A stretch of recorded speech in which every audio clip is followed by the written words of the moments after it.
We have been working with vaccines for about 4 centuries. And get vaccinated. The homeopathic vaccines are not vaccines. They're talking about getting stuff diluted so finely that there's less than one molecule out of all of the molecules in the universe. It's just a joke. Homeopathy is a joke. It's got nothing going for it except the placebo effect. And yet, I've seen people suffer with regard to vaccines. I was there in the kids' hospital in Sydney when we had the first case in 20 years of a kid in Australia dying from whooping cough because the TV program said, don't get your kids vaccinated, and so people didn't. And now whooping cough has come back. My God, have we actually gone backwards? Yeah, get vaccinated. It's good for you.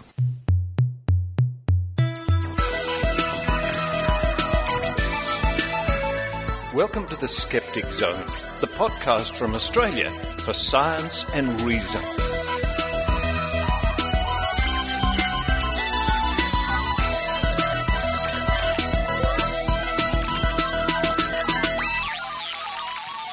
Yes, it's the Skeptic Zone, episode number 186 for the 12th of May 2012. Richard Saunders here with you from Sydney, Australia, and as you can hear, I guess I haven't been taking enough homeopathy to ward off the cold I currently have, but never mind, we'll press on regardless. And speaking of homeopathy, kicking off the show is a good friend of mine, Dr. Karl Kruszelnicki, well known to listeners in Australia. And Dr. Karl, as he's known, was on ABC Radio in Queensland just the other day. And I sent a little Twitter message to him, seeing if he wouldn't mind mentioning homeopathic vaccination. And he did just that. Thank you, Dr. Karl. Thank you very much. An important message always. Well, it's coming up on this week's episode of the Skeptic Zone. Well, a couple of days ago, when Queen Elizabeth opened the UK Parliament, she mentioned in her speech that the Parliament will now look into strengthening free speech laws in the UK. And this is very good news for one Dr. Simon Singh, who, of course, has experienced much trouble with these libel laws lately, especially with the chiropractors. So what we'll do is we'll play that little bit of the Queen's speech where she mentions this process coming up, and then we have some comments from Dr. Simon Singh himself. And I think they're most encouraging. After that, we speak to Julie Lada, who is all the way over there in the Caribbean where she is studying animal science to become a vet. What an interesting thing to do, and what an interesting place to do it. But Julie's going to tell us about some of the strange quackery she's seen in veterinary practices. Yes, folks, all that goes quack at a vet are not necessarily ducks. Quackery in veterinary. That's coming up in the middle of the show. And then about as far removed as quackery as you can possibly get, it's Reality Bites with our skeptical nurse, Joanne Benhamu. And she's going to be paying tribute this week to nurses everywhere, because today, the 12th of May, is International Nurses Day. And following Joe Benhamu, Dr. Rachael, Maynard and myself once again venture into the Mind, Body, Spirit, Mind, Body, Wallet, as we love to call it, festival in Sydney. Every 6 months this comes around. It's quite amazing. What do we find? Do we find any shady practices? Heaven forbid. Any quackery? No, surely not. Our report coming up towards the end of the show. And to round off the show, Maynard comes back with Maynard's spooky action, a short piece about tubers. Yes, well, I thought you might need a bit of light relief at the end of today's show. Short segment all about tubers. I used to play a tuba in the high school jazz band, in fact. I really did. A long time ago. Yeah, I'll look forward to listening to that. Now, I'm going to run downstairs. What? Homeopathic chicken soup, which means no chicken and no soup. No, stuff that. I'm going to have some real soup. I'm going to do that, and I'll let you enjoy the Skeptic Zone.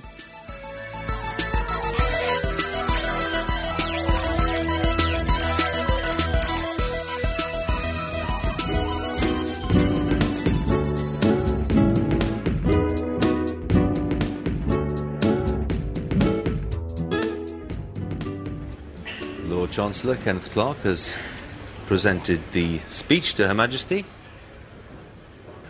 My Lords and members of the House of Commons, my government's legislative programme will focus on economic growth, justice and constitutional reform. Legislation will be introduced to protect freedom of speech and reform the law of defamation. And to comment on this interesting development from the UK, we have Dr. Simon Singh. Hello, Simon. Hello. Now, I've just been sort of looking at Twitter and looking at Facebook and various things on the internet saying that Her Majesty the Queen has made this announcement in Parliament. What are your hopes and what do you think it's going to mean realistically? Well, it's a massive step forward because I think it's been about 4 years since skeptics, bloggers, scientists, free speech campaigners in general, human rights groups, you name it, have been asking for libel reform. And there have been various committees, various groups, working groups, all who have said that libel reform is necessary. And now we actually have the promise of a bill. We actually have a promise that the government is going to act. So we've been kind of trying to work out what the government will do, and the noises have been very good just because of the amount of work that's been going on. So we were very optimistic, but it's only until the Queen herself announces it that you know for sure something's going to happen. And so do you imagine now there's going to be more debate on it, or is it a foregone conclusion? For our international listeners and for my benefit too, what's the process now? Well, there's been a lot of work so far. There's been what's called a scrutiny committee. There was a select committee. There's a draft bill that already exists. And now the question is, can we improve on that draft bill? Because in some ways it's quite good. For example, your listeners may be aware of libel tourism, whereby people from overseas will come and sue in London to shut up their critics. So we have Ukrainian oligarchs suing newspapers in London, Icelandic banks suing Danish newspapers in London, ridiculous things. So for the international audience, what's important is that the draft bill already tries to address libel tourism. What the bill doesn't yet address are the way that corporations can sue for libel.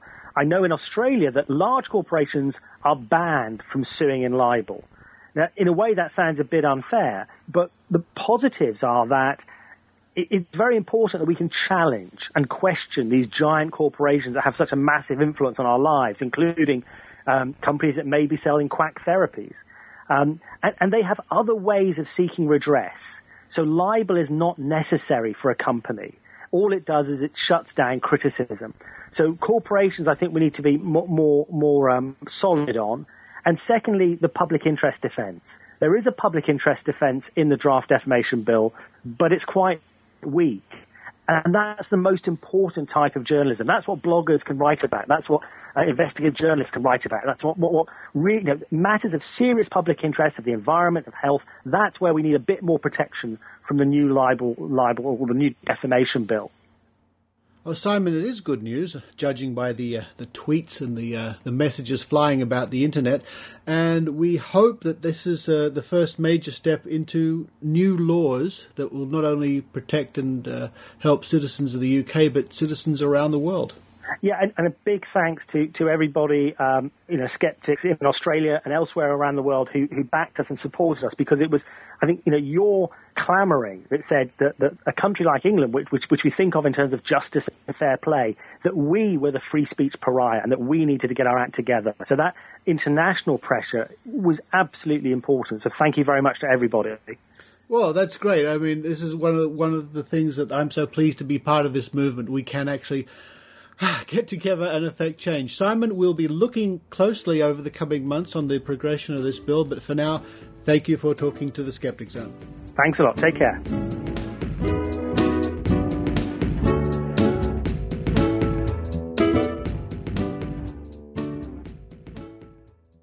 Brian Dunning here. If you're close to St. Louis, Missouri, or you can be, on May 26th, come to the College of Curiosity at the mind-blowing City Museum. Make your plans for this now, seriously. I'm going to be there making videos of how to defy gravity.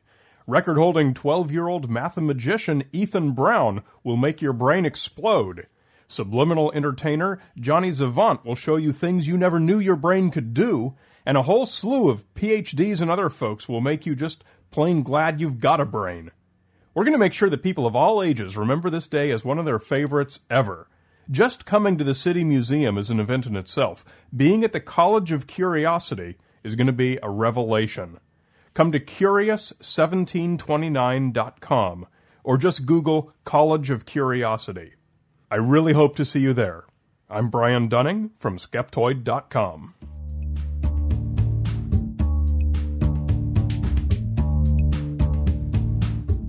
Now listen, as I've been speaking to people all over the world over the last 4 years of the Skeptic Zone, but I've never spoken to anybody in the Caribbean, and I'm delighted to say on the line, bouncing off a few satellites no doubt, and probably being redirected via Mars, is Julie Lada. Hello, Julie. Hi, Richard. It's really nice to talk with you. Now, we first met a couple of years ago at the amazing meeting in Las Vegas, and since then we've been sort of in touch, and I'm very interested because you not only live in a fascinating part of the world, and a part of the world I'd love to visit, which is the Caribbean. We'll talk about that in a moment, but you're into very heavily, of course, into science via veterinary science, animal science. What inspired you to get into that? I always had two loves in high school. One was life sciences, zoology, and I took a marine biology class as well. I basically took every elective I could in life sciences and in dramatic literature. And when I went in for my evaluation, my counselor basically told me I didn't have the grades that it took to get into vet school, so to stick with the English major. And I did, and I failed out of my first year of college. And took a couple of years to wait tables and evaluate what I really wanted, and I decided to go for the vet thing, and I did. You did. You wanted to do it after all, and despite what you were told, you went for it. Yep. And I just made the dean's list last semester, so ha-ha. So ha-ha. Yes, that's right. Revenge is sweet, isn't it? Very. Well, in a way. Now, you are, at the moment, you're based on the island of St. Kitts. I am. I attend Ross University here. Now, why on earth did you end up all the way over there? One of the great things about the Caribbean schools is that they can afford to look at the whole person. I hate to use that phrase because it's what holistic people use, but they don't just strictly look at GPA. The state schools, you tend to just be a value, a number on a piece of paper on your application. And Ross looks at GPA, but they also look into things like experience and if you've overcome academic struggles in the past, and weigh those just as heavily. And I had previous academic struggles that kept me out of the state schools, and I was able to explain those in an interview with Ross and how I worked very hard to get my GPA out of the gutter after failing out of my first attempt at college, and they looked very favorably on that, and they admitted me. Oh, well, that's great, as long as you can go and do what you wanted to do and do the courses you wanted to do. Oh, absolutely. Now, I think that's fantastic, and it must be a very interesting and different lifestyle living in that part of the world. And of course, lucky you're exposed to lots of cricket. I've only seen it played once, and it was kind of what on earth is going on? Oh, okay, that's what cricket is. Well, they're cricket mad in the Caribbean. They've got a very famous cricket team there, collectively known as the West Indies or the Windies, and they come to Australia every 3 or 4 years to play a season. And our Australian cricket side were just over there a month ago playing in a cricket season. Yeah. There's a big to-do with the cricket tournament here. Well, I'm so glad that you're at last exposed to something resembling civilization. Ouch. Okay. Yes, cricket, the great game of civilization around the world. Well, never mind about that. Let's get back to animals, and let's get back to your love of rodents, especially rats. Now, what is it about rats? I had a mouse when I was 8 years old. I begged and begged and begged until my parents got me a pet mouse, and when I was 21, I started working at an animal shelter, and there was this little white rat that was all alone and very timid, and I just decided one day, you know what, I'm just going to take him home. I had a mouse. I know, I got this. And it was completely different. They're very social. They require to be at least in pairs. And so I ended up with the one, and one turned into 3, and 3 turned into 4. And I just fell in love. They're like little dogs. They have their own personalities. They know the names, know your voice. They're very excited to see you when you come home. And they have about a 2-year lifespan, I seem to remember. Yeah, about 2.5. Mine lived to be 3.5, so that's really getting up there. The oldest I've heard of is a little over 4 years old. Wow. Yeah. Wow, a short but happy life for some rats. Yep. Now let's get back into the more serious side. You in your studies of veterinary science, which sounds like what a wonderful and fascinating area that is to devote your life to. You have come across in your adventures, as listeners may even read on your blog, your blog post, which is mydvnvacation.blogspot.com. You've run into some adventures with alternative medicine used in veterinary practice. Yep, I have. Especially, and this interests me especially, applied kinesiology. How have you seen applied kinesiology used on animals? I was at a practice, and I was called in to assist with an evaluation of a dog that had bacterial myocarditis. She had a staph infection that originated on her skin and had moved into her blood. And it's a very serious condition, and she was on IV drip antibiotics, but they were also doing some alternative acupuncture and aromatherapy and such, and they were doing applied kinesiology. And the vet called me in, and she had me hold a vial of the dog's blood against her abdomen and then hold out my other arm, and she pressed down on it. And the theory was how far she could press down on my arm was how high the bacterial count in the blood in the vial was, and her body was either accepting or rejecting the blood. Was this April the 1st? No, unfortunately not. I'm absolutely shocked. I've seen it, and I just, as my listeners know, I'm regularly exposed to applied kinesiology when I go to Mind, Body, Spirit festivals, and they do all those funny fake tests. But to think it's been actually done in a situation as you just described, I'm absolutely. Doesn't take a lot to surprise me, but I am surprised to hear that. How did you react to that? I did remain professional. I didn't pass commentary on it in the office or to the vet or to the client especially. I think something might have shown in my face, either confusion or incredulousness, because things started going downhill at work from there, and I was let go not too much later for a host of bizarre reasons. But so I think she kind of caught on that I wasn't towing the party line with the alternative treatments. I'm quite amazed. I'm trying to picture it, and I'm sure all the listeners are just picturing in their mind's eye you standing there with the dog and the arm and, and all this going on. And what really cracked me up about that really quick was it was what we call a purple top that has a chemical called EDTA in it that is an anticoagulant. So if anything, I would think let's just assume the theory is true and her body is rejecting something in the blood that's contaminating it, I would think anticoagulants would be something that her body would react to and reject. Yeah, that's just amazing. And so they were trying all sorts of alternative. It's, again, I hate to use the word, the phrase alternative medicine. In this case, it wasn't. It was simply bizarre quackery, I'd have to say. Mm-hmm. But it does lead to an interesting issue. A lot of people, homeopaths especially, I've noticed, use the argument, you say homeopathy is just placebo. It can't be, because it works on animals and children, and if we can concentrate on animals. Now, I have my suspicions, and I think the general skeptical community has their suspicions as to why people would say homeopathy, and maybe even this kinesiology, seems to work on animals. What's your take on that? There's a couple of reasons why you might see an improvement in a sick animal that's receiving a quote-unquote alternative treatment.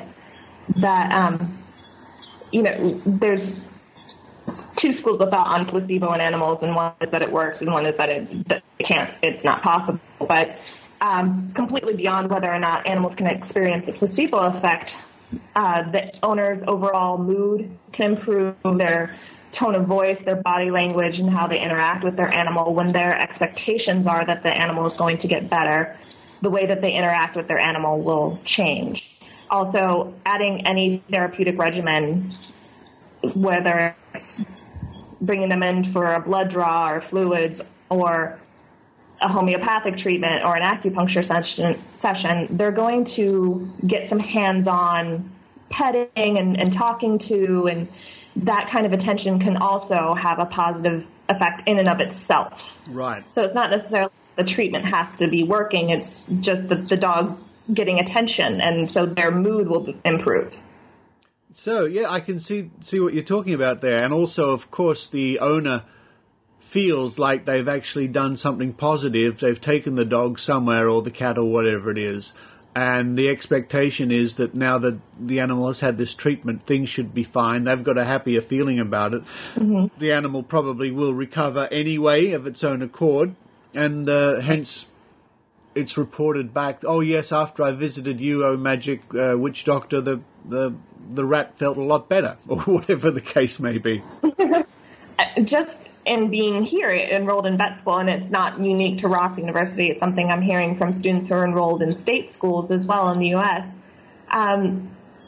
professors will just casually drop in mentions of, oh, well, the dog was getting treatment X and Y, oh, and also a homeopathic treatment, or I actually had a clicker question during class on which one of the following is not true, and one of the things in the list was that a certain acupuncture point is beneficial towards the lungs, and it was one of the true options.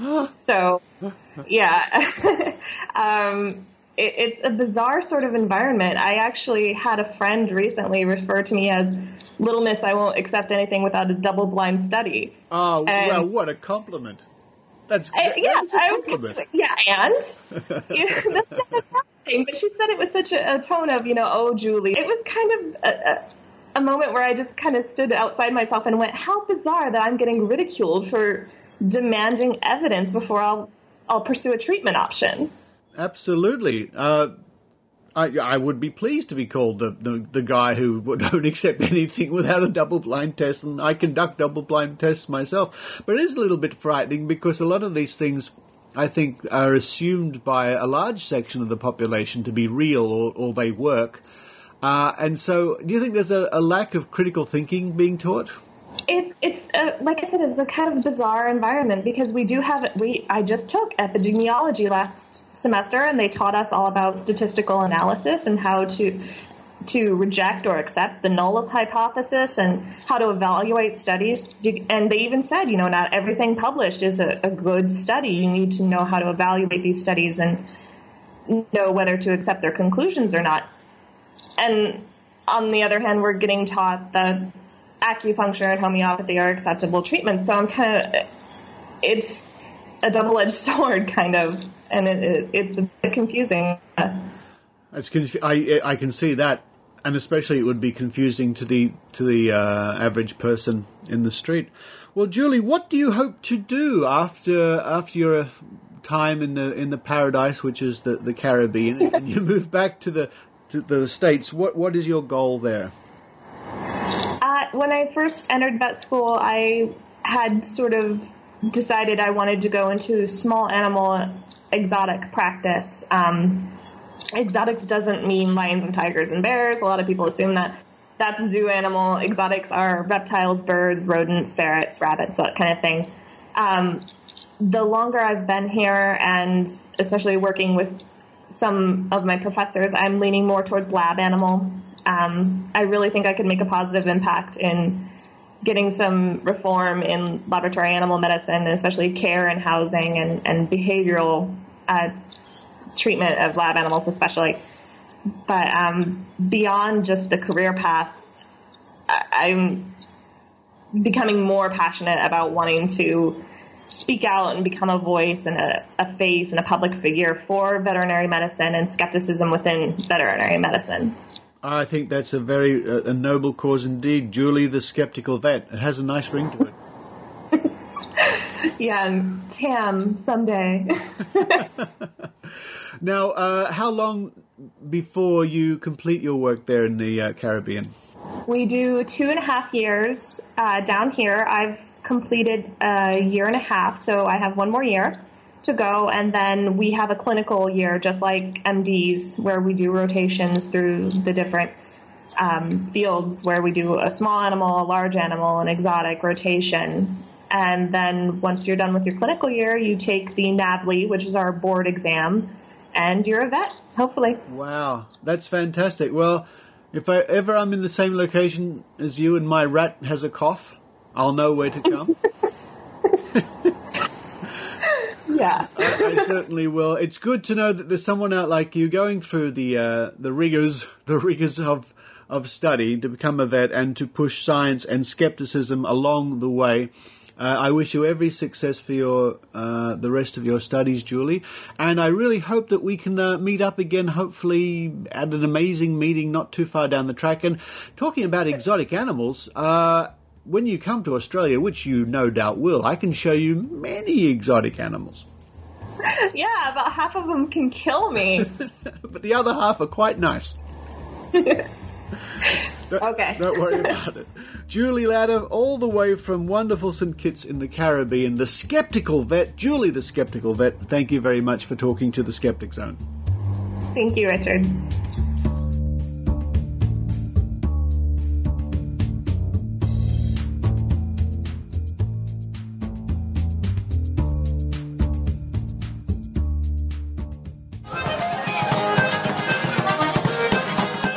Hello, I'm Finn. I'm co-host of the Skepticons podcast, a podcast from Dublin, Ireland. We look at things of a sceptical nature from an Irish point of view. You can find us on www.skepticons.com. That's SKEPRECHAUNS.com. Please listen to us and give us some feedback. We love hearing from our listeners.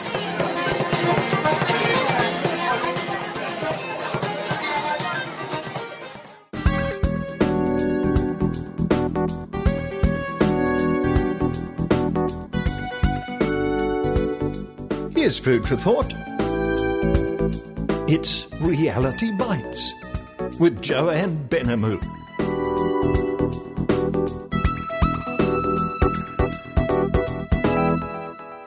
The 12th of May is celebrated worldwide as International Nurses' Day. Nursing as a profession has struggled to rise above its origins in the Nightingale era.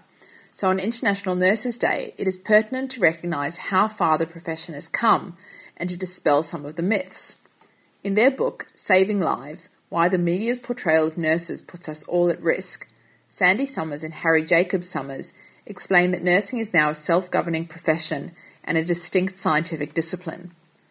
Despite these advances, many still hold on to old-fashioned notions of kindly, level-headed young girls in starched white dresses, mopping patients' brows, wiping bottoms and emptying bedpans. The professional nurse's role has changed dramatically as advances have been made in medicine and technology. Nurse academics and clinicians have forged the way. Across Australia, we see nursing academics engaged in research in oncology and palliative care, intensive care, trauma and emergency, chronic disease, paediatrics and neonatal care, and mental health. Nurses have made major contributions to developing public health policy, health management, and informatics. The use of simulation in clinical practice has been pioneered by nurses. Nursing professors such as Mary Chiarella at the University of Sydney have made significant contributions to developing innovative models of care and framing discussions around end-of-life care. Sharon McKinley, Professor of Critical Care Nursing at the University of Technology in Sydney, has done extensive research into the experiences of adult intensive care patients and how their experiences impact on their recovery. These are just a few examples of the work being done in nursing today. This is not to discount the contributions of Florence Nightingale, who effectively developed nursing as a profession and propelled it towards its current modern status. It was through her efforts that we came to value using statistics to measure outcomes in order to decrease the impact of disease and mortality. So in Florence Nightingale, we see an example of what I consider to be the best aspects of nursing, embracing science in an effort to determine truth and simultaneously effecting positive change to benefit the human condition. In this post-Nightingale era of modern nursing, we see nurses engaged in complex care, utilising complex technology and using complex scientific knowledge based on good scientific research. Does this sound like One Flew Over the Cuckoo's Nest battle axe Nurse Ratched or MASH's buxom Hot Lips Houlihan? On International Nurses Day, we say, congratulations to the nurses of today. You've come a long way, baby.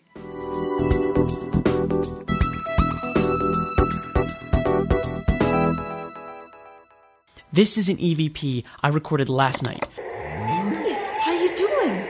I'm a ghost. What's up? You guys can't possibly ignore that type of Hey, who are you? What are you doing in my... Oh! EVPs are the result of pareidolia and cross-modulation combined with the listener's hopes and expectations. What does this have to do with science? I think you just got skeptically pwned. Well, gotta go. See you in hell. 666. SkepticallyPwned.com, where false claims get kicked in the nuts.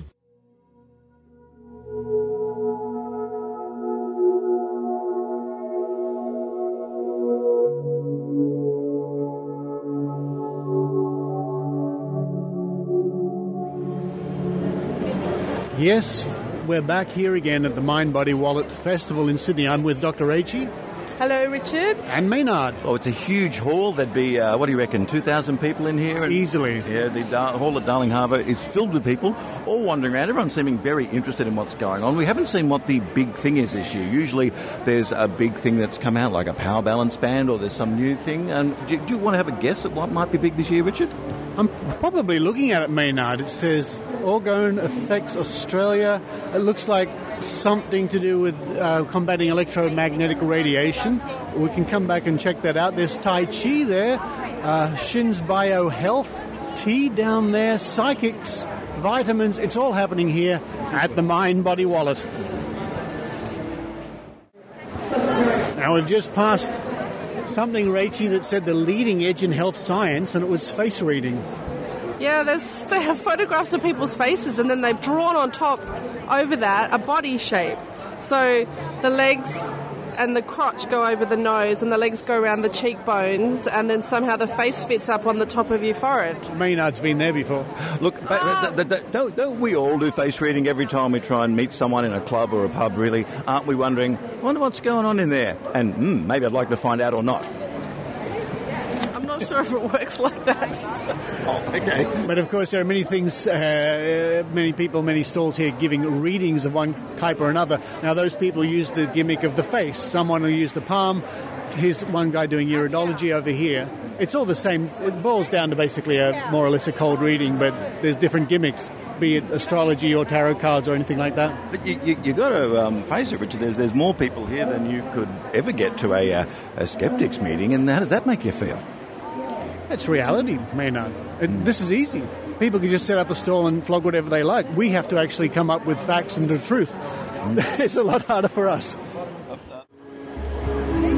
We just passed a bookshop, Maynard, and one book took my attention there. It was called The Downfall of the House of Skeptics by Rupert Sheldrake. And you should have seen his face just go off. And I've heard Rupert Sheldrake before. A few people I've spoken to that are into alternative practices say he's got correct theory that can be tested. Yeah, I mean, he's the guy who came up with the dog knows when you're coming home, all that sort of stuff. But it just struck me as an outrageous title, and I said loudly so the guy behind the bookstore could hear me, "Oh, what a pity our house has fallen. I'll have to tell all the 1,000-plus people at the amazing meeting that our house has fallen." But Richard, look, it was the New Dawn magazine stall, so really you're not going to find any friends there, are you, really? I'm not, but you know, Maynard, as much as I try, and I think I do a really good job of biting my tongue at these sort of things. Sometimes it just gets the better of me. You know, I think I'm just able to buy a copy of that magazine or the 40 Times and have a good read of it, and I think you've gone past that stage. It's good seeing you burr up. It's good seeing Richard bar up at these things. Some ones he'll go past, like the orangutans, that's okay, but then he gets to the New Age thing and he fires right up people. Well, I tell you what, we just passed, just down there, live blood I can't even say it. Muscophraphy. Live blood muscophraphy. Now, I believe Dr. Rachael wasted many years at university learning that kind of thing, didn't she? Apparently she did waste it if you can just sort of make it up as you go along. We've lost track of Dr. Rachael, but I think she might be... I hope she's not arguing with them, because she did that once, people. She could be. I'm just going to go have a look. We better check it out, Maynard. Maynard, I'm looking at a lot of very relaxed people here, lying down on tables, people holding onto their feet, and another arm hovering over their chest. Now, it doesn't look like massage. Is this Reiki or is this Rolfing? What is this? It says something about energies, energetics or something. So I suppose it's just sort of a vague combination of that. They'll just use the word energy a lot. People lie down, shut their eyes, and I guess that's how easy it is. Look, they have 4 benches, and I can see everyone looking quite relaxed. I can't see anyone looking stressed at all. No, I'd like if I had a nice lie down here, and thought somebody was just taking care of me for 20 minutes, I'd feel quite relaxed too. Well, and look, Richard, just behind you, it's a wooden flute player. You mean he's wooden or the flute? Well, sure, he's you sort of the way he's witnessing the music could be described as wooden. It could be, but I think it's kind of good. Yes. And look, what the skeptics might say about New Age music, it is relaxing under certain circumstances. I don't think skeptics would have anything to say about New Age music. It's music. Oh, okay. So that's one area that you don't hear them complain about. Yeah. People have all sorts of different tastes in music. You don't hear us complaining about gangster rap. I do hear a lot of skeptics complaining about country music, but that's different. And that's mainly me.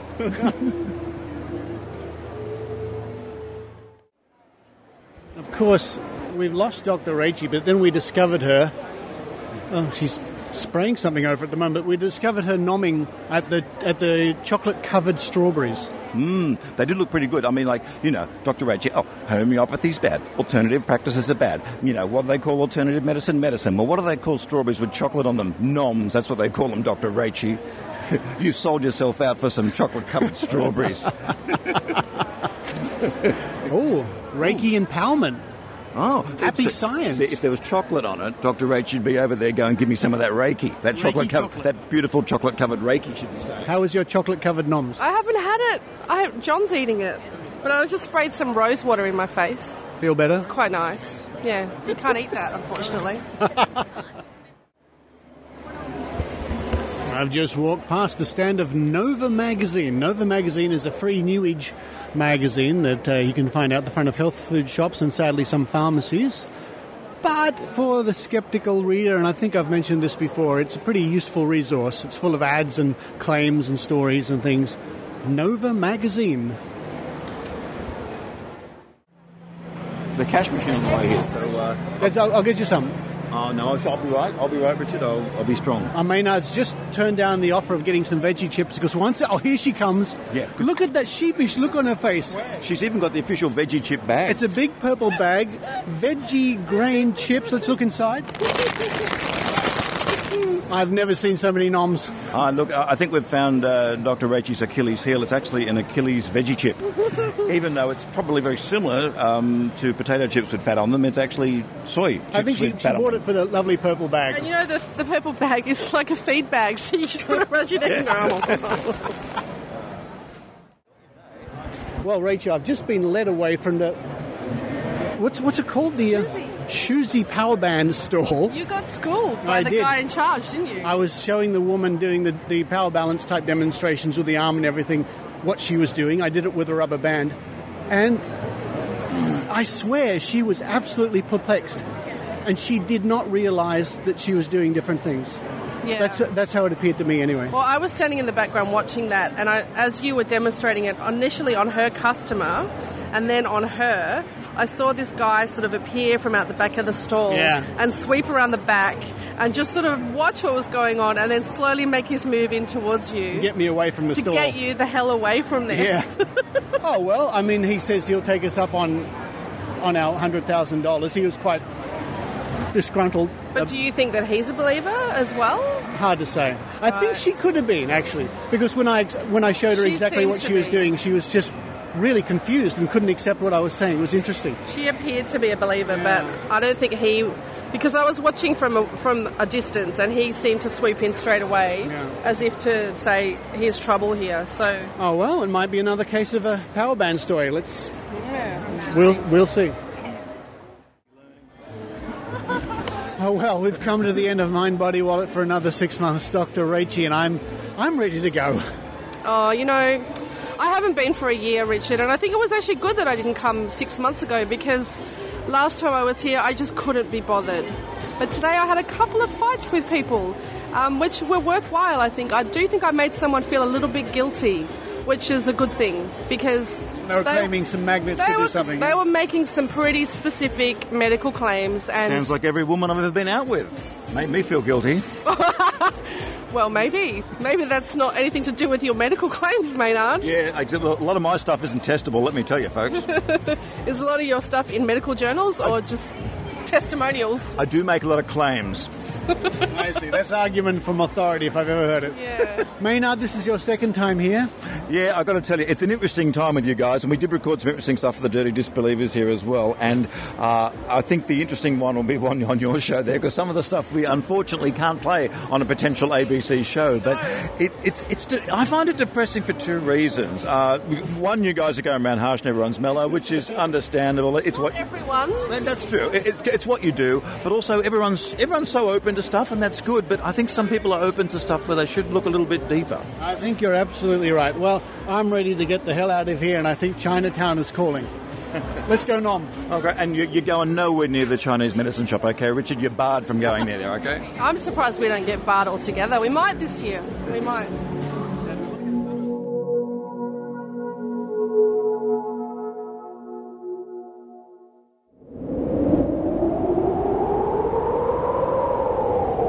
This is Ben Radford. I'm Deputy Editor of Skeptical Inquirer Science Magazine, author of 6 books, including Tracking Chupacabra, and you can find out more about me at benjaminradford.com. Here's Maynard's spooky action at a distance. Here's a quick question for you, anxious listener. How do you know if you're having a good time? When you hear this sound. That's right, it's the tuba. And today we salute the tuba. Now, the invention of the tuba is shrouded in mystery. A lot of people claim to be the father of the tuba. We can safely say the tuba came into being around about 1830. And it was an instant hit. Particularly in Germany. They couldn't get enough of it. Crazy Germans were going nuts. And why not get behind the tuba? I know I have. There's something about that boompa oompa that says I'm having a good time. What German beer festival would be complete without the tuba? Tuba or not tuba, I ask you. And it's so versatile. Any song you can sing, or be played on the guitar, or recorded by Jimi Hendrix can be done by the tuba. It's such an evocative and emotional instrument. This rendition of I'd Like to Get You on a Slow Tuba to China.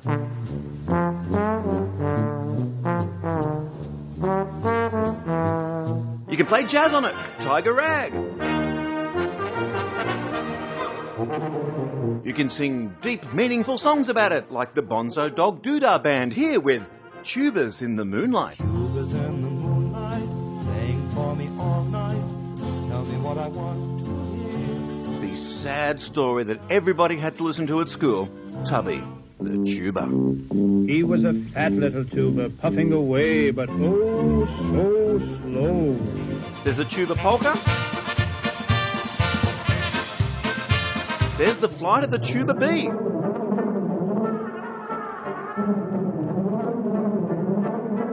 And if you've got a cheer for your team, you couldn't do any better than to try the tuba cheer. That gets me tuber excited. Why have dueling banjos when you can have dueling tubers, I tell you?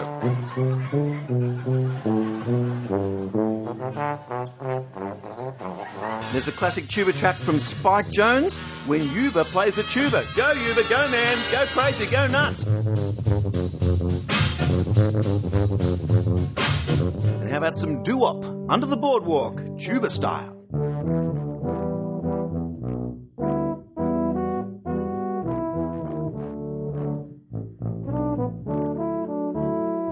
I bet you didn't think the Benny Hill theme could be played on a tuba. Hey, put this in your tuba and, you know.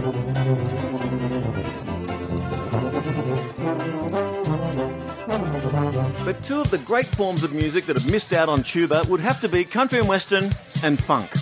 We're combining those two here with the Vandals playing Play That Country Tuba Cowboy. It just doesn't get much more exciting than this, and if it does, write to me. Play that country tuba, cowboy. Tuba! Play that country tuba, cowboy. Play that country tuba, play that country tuba, play that country tuba, cowboy.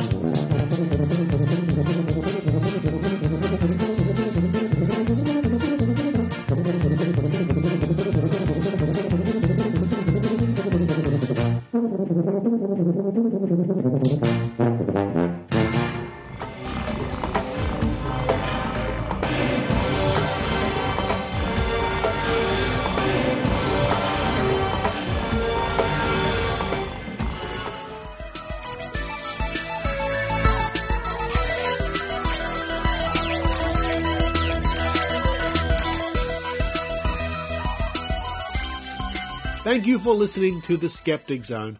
I think I'm going to have to spend the rest of the evening eating more real chicken soup. Hey, look, any excuse for chicken soup is a good excuse. I'm sure this cold will be going away pretty soon. But thank you to all those people who wrote in during the show to wish me well. Or will write in during the show to wish... You know what I've got here? I kid you not. I have got some homeopathic pills from the Brow Company here in Australia. This is what they sound like in the packet. These are sleeping tablets, or so it says. But you know what? I bet they're just as good as their hay fever tablets, or if they have tablets for cold and flu. Where's the bin? There we go. Until next week, this is Richard Saunders, going to get some real medicine now, signing off from Sydney, Australia. You've been listening to The Skeptic Zone. Visit our website at www.skepticzone.tv for comments, contacts, and extra video reports.